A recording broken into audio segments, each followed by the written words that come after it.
everyone to the Eternal Tournament Series semifinals for the weekly today of our Season 3 weekly. We are just about to get into our match with Kirby versus Unearthly. Kirby on Armory and Unearthly for, I think Unearthly is on, yeah, of course, Rakano. Don't even know why I had to question that. It should just be, it should come second nature to me at this point. Like, Unearthly, Rakano, bam, they just go together. Of course.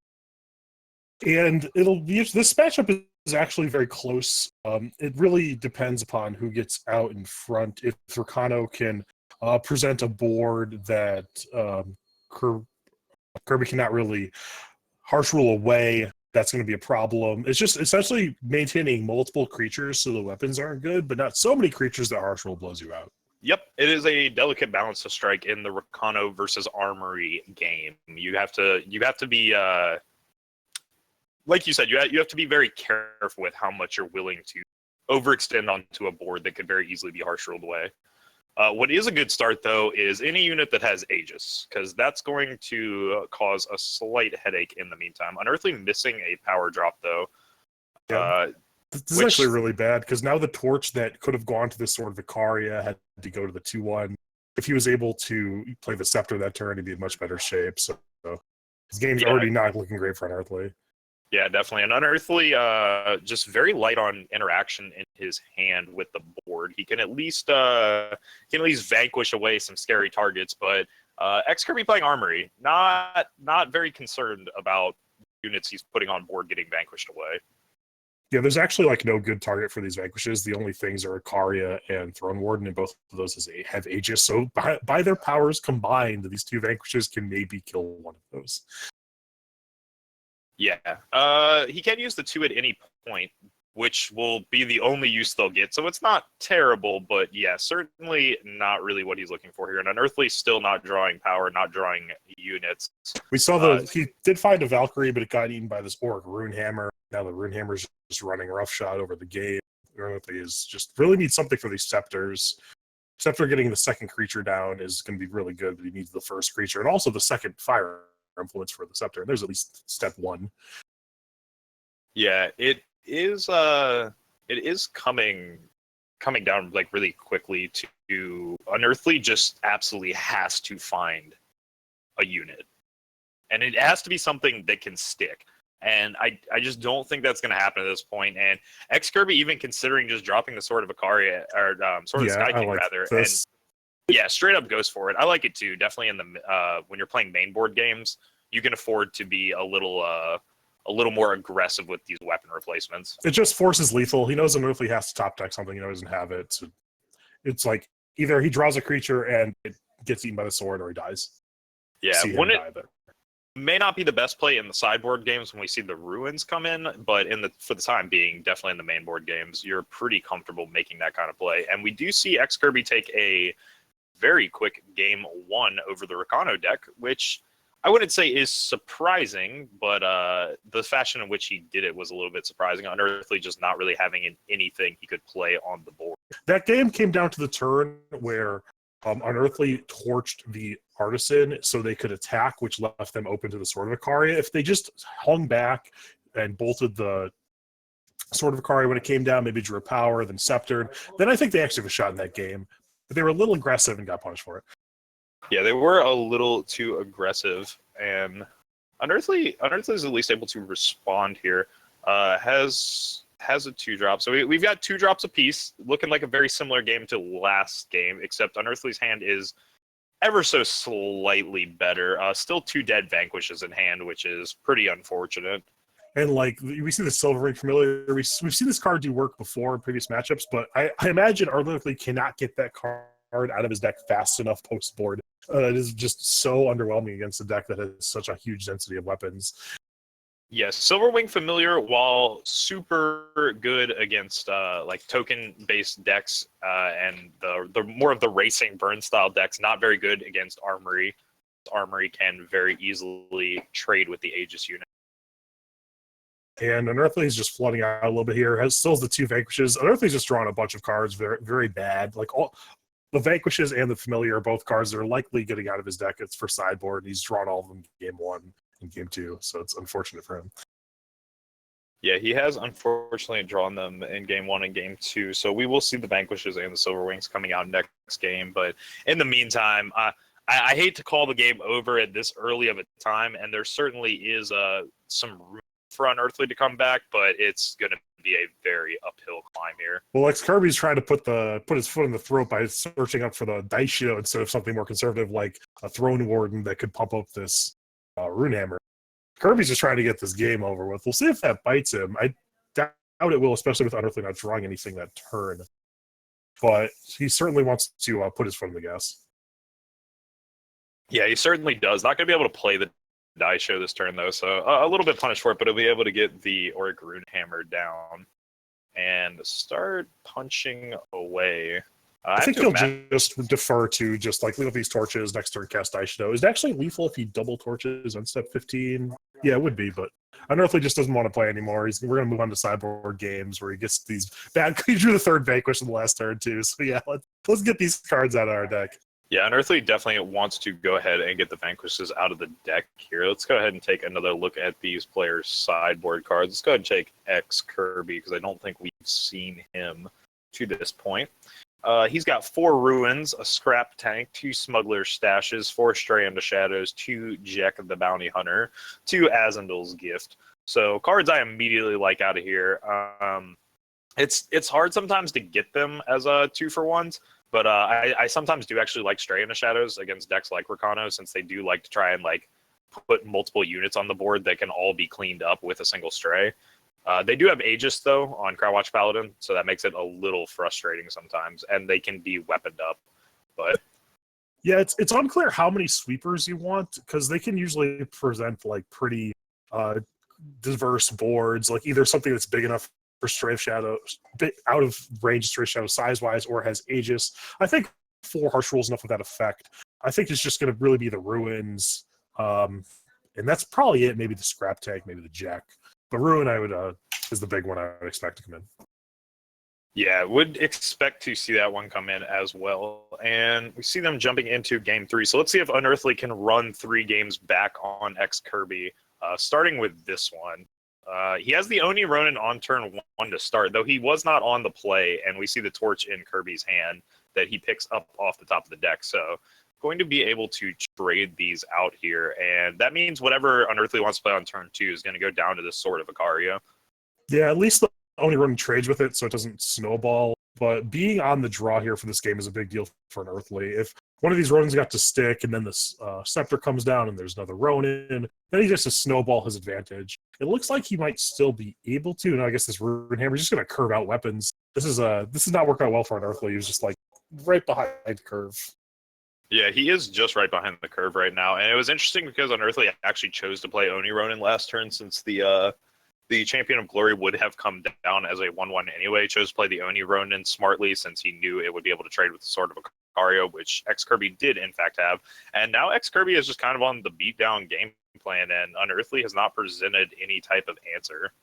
This Soulfire Drake would be good if Kirby didn't have another Auric Runehammer in hand. It could fly through, kill this Auric Runehammer. It'll get eaten by the other Auric Runehammer. And then like maybe this Valkyrie can stick.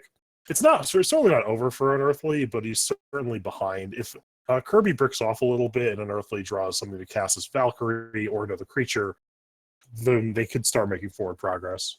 Torch is also good. Yeah, that was a big pickup. He really needed to find that torch, but he is going to need to find the extra Justice influence in the meantime to play his actual threat. But torch is very important here. X Kirby is going to have to be relying on the top of his deck to present him some sort of threat that he can force Unearthly to come up with some sort of answer to. Would love to see a die show here. A 6/6 Throne Warden is pretty good. And we saw Unearthly main phase that torch for that reason. If Unearthly tries to get cute and wait on the torch, Throne Warden comes down, you cannot respond to Throne Warden with the torch. The weapon becomes too big for torch to kill it, and you feel bad. Yeah, exactly. Would have been punished very heavily. X Kirby going out now to fish something up. Probably going to see the Sword of Icaria come down and push this clock just up a little bit. Still actually going to be, was 3 turns, now is 2 turns, so. Yeah, the sword is also very good because Unearthly's been unable to Warcry all so far, so all of his creatures are still very small, all within range of this sword. So even though it's generally like not great at this stage in the game, it will actually be able to kill creatures or just kill Unearthly. Yeah, and Unearthly gonna need a lot of help here off the top of his deck. Rakano, Outlaw, Charge? uh, Could Scepter or yeah, you can Scepter it, and that will keep you alive. just to chump block the Ronin. Oh no, because they just killed the Ronin with a sword. You don't think there's a way to do this, right? I mean, he sword? he survives. Yeah, he can survive, but that's it. Because the Well, only he can't Ronin will come attack, out. right? Yeah, He definitely can't attack. Yeah. Yeah, and he just has to sacrifice both these units, which probably means he's just gonna he'll concede at some point. Oh, And no, the small. Sunstorm off the top, yeah, Sunstorm off the top is absolutely GG. X Kirby taking a very, very fast. Oh wait. Okay, no. No, he was just for the memes. Okay, yeah. I was curious for a second because I wasn't sure if like the overwhelm could be protected from, because I know obliterate, for example, since it actually is a spell. Yeah, it's just because it's a spell. It actually stopped spell versus weapon. So like obliterate would have been caught on the Aegis there, but the Stonescar Maul is not caught on the Aegis. And yeah, Unearthly ends up going down, unfortunately, 0-3. X Kirby taking out a very quick set of games with Armory. And, we've been talking about this for a little while, the aReNGee folks, and we've all said that we think Armory is very well positioned right now. And today has definitely been a day for Armory. They've got 2 decks in the top 4, 1 deck in the finals guaranteed. We'll need to see what kind of decks come up. I think we do have a backup match. Yeah, we're going to switch over to the other Armory Rakano game. So we're pulling that up right now, so bear with us for a second, folks. They are in sideboard right now. I'm not sure what the score is, so we'll be updating you all on that as soon as we get a chance. Komodo actually leads 2-0. So yeah, kind of the story that we've seen so far. Armory has a pretty good matchup against Rakano. Like, it's not perfect, but it is definitely in Armory's favor, I would say. And I think, as you saw last game, it's like also a little bit play draw dependent. Like last game, if Unearthly's on the play, I think he crushes that game. That he's just like he gets to stick a creature, he just gets to be ahead of the curve. Like the weapons come down a turn late. Yeah. Like, so that mattered a lot in that game. It doesn't always matter as much as that, but play draw was definitely the deciding factor in the game we just saw, and could possibly be a big factor moving forward. Lack of sideboard cards too. Like not finding Ruin. Like Ruin's super important when you're playing against Armory. Like you have to be able to shut their weapons off. And like in that game, we obviously didn't see any of the weapons come down. Or sorry, get knocked away rather. Plenty of weapons coming down and doing an absolutely wonderful job. And somebody from the audience tell me if this scene looks familiar. Turn 2, we've got a Crown Watch Paladin staring down a Rakano Artisan. And if Sorlex has something to remove the Artisan, and this is a weird spot, because this is actually perfect, because Sorlex now gets to extend the board with the Bailiff. Now this can't block. He gets to start War Crying. You saw before that the Rakano player was forced to use a torch on the Artisan and then got cracked back on Sword. And then everything just like went downhill from there. This is a much better way to extend the board and allow the Crown Watch to attack. Yeah, interesting silence here out of Komodo, possibly opening the Rakano to the Crown Watch Paladin to torch. But I feel like you should have just taken away the war cry there. It's interesting. I think that generally the one war cry is worth less than the Aegis. It makes it so you're, like you said, torch kills this Crown Watch moving forward, possibly, and there is a torch. I think you can live with a thing getting +1/+1 to give you an out to like draw more removal to deal with these threats. Oh, that's definitely fair, and it ends up working out very well in this case. We're going to see Torch come down and clean up this, although Torch could have just been used for, or even saved at this point, since it looks like Komodo's game plan is just to trade off into this Rakano Artisan now, or the Crown Watch Paladin, rather. Deep Forge Blade is a pretty big game. Komodo can silence it next turn, taking away the Overwhelm, allowing him to chump block with these Artisans by some time. But he does need to actually kill this 7/7 at some point. Yeah, that is going to be a trick. This can be chump block now, but he will, like you said, have to deal with the 7/7 eventually. And If Sorlex ever follows up with anything like another plate, I mean, that's just going to instantly close this game out. And Sorlex definitely has a bunch of live draws here. But Komodo actually can rise for an Orc Runehammer. He has played 2 Artisans. It does pump it 2 more, so it does get it in range. So just like likely chump block 1 more time and then have this Orc Runehammer actually be an incredibly powerful card, killing this Crown Watch and then threatening to kill whatever the follow-up threat is. Yeah, and we haven't seen I don't think there's been any prompts so far. So in the back of Komodo's mind, he knows that this Orc Runehammer is going to be safe. This is actually interesting. Komodo could just chump block the 7/7 and then harsh roll next turn. They could also Orc Runehammer the 7/7, chump block, and then kill the Oni Ronin. There's a lot of ways to play this turn. We do see them elect to kill the 7/7 with the Runehammer, likely chump block with this Valkyrie. Yeah, likely chump block with the Valkyrie and then just clean it up next turn. And that will put Sorlex in a pretty interesting situation. Champion we're definitely going to see harsh roll with the extra extension. It's definitely contested.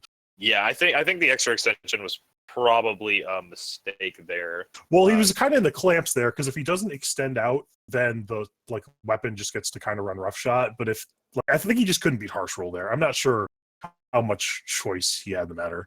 Yeah, that's true. I mean, the weapon would have gotten 1 swing. I guess it would have been more about the follow up, in my opinion, since going into that turn, the Oni Ronin he was going to have to punch with the weapon was like a 5/4 anyway. So.